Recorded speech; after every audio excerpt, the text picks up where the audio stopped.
So now that Obamacare is the law of the land, how does it compare with other countries' healthcare plans? That's a question I pose to Devon Herrick, an expert on 21st century medicine at the National Center for Policy Analysis. Well, there's a variety of different models. Many of them, well, for example, Canada has a single payer system where you really cannot have private health insurance. It's all paid through taxation, taxes, and the government essentially has a monopoly or a monopsony on the provision of health care, whereas other countries, say Britain, New Zealand, Australia, and many other countries in Europe, have a mixed system where there is a public system, but people who want to can go outside and buy private health insurance.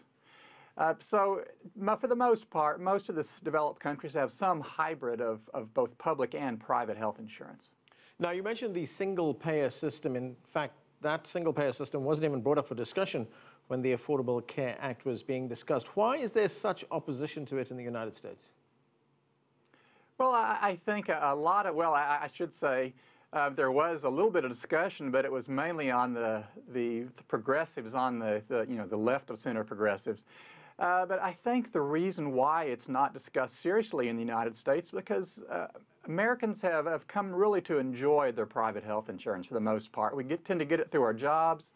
And if you're on Medicare, you might have a Medicare Advantage plan, which is a private plan. If you're on Medicaid, increasingly states are going to private Medicaid managed care plans. So I think we tend to like the idea of a little bit of choice in the marketplace and deciding, what amenities we have. And so it's then if you look at it again, a lot of Americans tend to think of single payer as more of what you might call a socialized healthcare system. And the word socialized has a little bit of a negative connotation to a lot of Americans, and they're a little bit leery of that. Okay, let's look at costs here in the United States. And I've been looking at some figures here. The United States spends a little over $8,200 per person per year on healthcare. And that is 2.5 times as much as many other developing countries, or developed countries rather, including countries like France, Sweden, and the United Kingdom. Why are U.S. costs so high? Well, we have very little cost control, for one thing.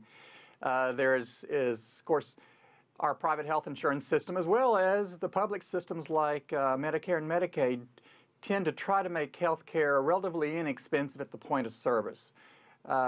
Patients have, very little cost sharing, and we tend to pay a lot, we tend to get a lot, and so in a way, because of our per capita income, we do demand more and we pay a lot more for that, but we don't really have appropriate incentives for people to watch what they spend and to make those trade-offs they would make in other consumer markets.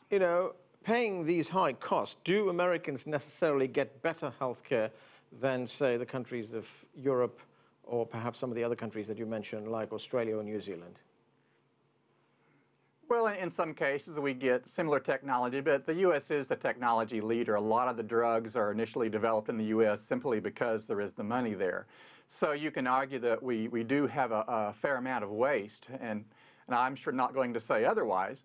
But at the same time, we do, I think, get a lot of very expensive drugs, a lot of high technology before some of the other countries. So we pay a lot, but we do get a lot, but I think we can all agree that we probably spend too much in terms of we could use more efficient, cost control.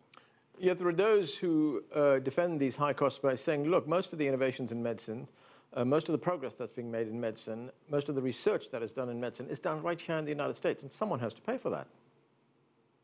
I think that you make a good point. Yes, that is true. We do a lot of research in the United States, and it is very expensive. And as in healthcare, most of the advancements are incremental advances, very small, and at the margin they can be quite costly. And a lot of the other areas of the world have price controls where they essentially share in the benefits without paying helping pay a lot of our costs. Okay, so we're going to have to leave it there. Thanks for joining us. Well, thanks for having me.